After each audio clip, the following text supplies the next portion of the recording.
இன்னைக்கு தென்காசி மாவட்டம் பண்பொழி எனும் ஊரில் அமைந்துள்ள திருமலை திரு குமாரசாமி கோயிலை பற்றி தாங்க பார்க்க போகிறோம். நாங்க எங்க பெரியம்மா ஃபேமிலி கூட கார்ல போனோம். எங்க மாமா அத்தா எல்லாரும் பைக்ல வந்தாங்க.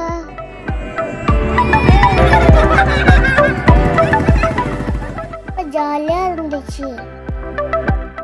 மேற்கு தொடர்ச்சி மலை அடிவாரத்தில் 500 அடி உயர அழகிய குன்றின் மீது அமைந்துள்ளது இந்த கோவில். மலை மீது ஏறி செல்ல 544 படிக்கட்டுகள் உள்ளன.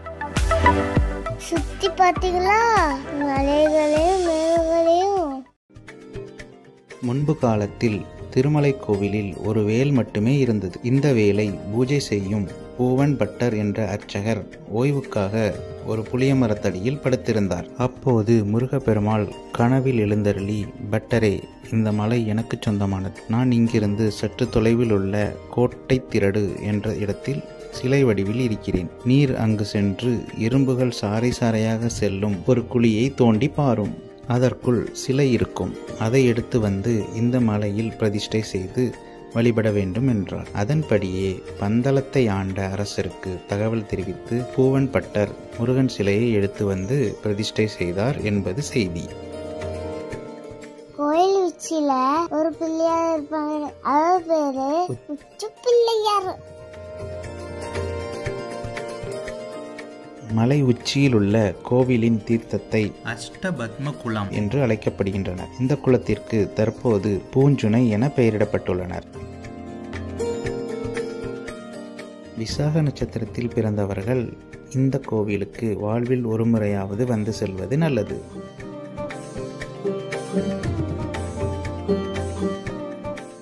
இங்குள்ள மூலவருக்கு மூக்கன் என்ற ஒரு பெயரும் உண்டு.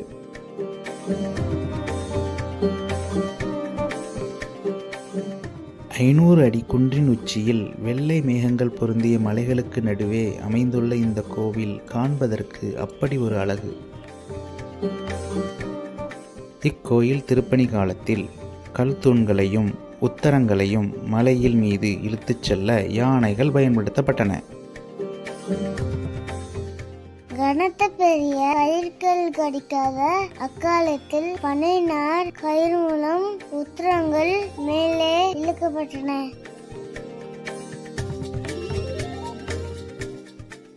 அப்புறம் நாங்கள் தங்கத்தேரை தூரத்துல இருந்து பார்த்துட்டு கிளம்புறோம். பயங்கர காத்துடன் கூடிய மலை.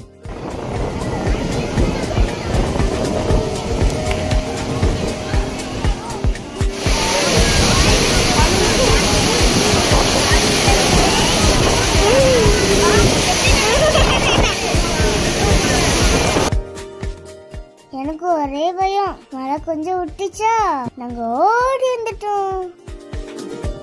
நீங்களும் இந்த கோயிலுக்கு போய் முருகன் அருள் பெற்று வாங்க. இந்த வீடியோ பிடிச்சிருந்தா லைக் பண்ணுங்க, கமெண்ட் பண்ணுங்க, ஷேர் பண்ணுங்க, மறக்காம சப்ஸ்கிரைப் பண்ணுங்க. மீண்டும் சந்திப்போம் மற்றும் ஒரு வித்தியாசமான வீடியோவில்.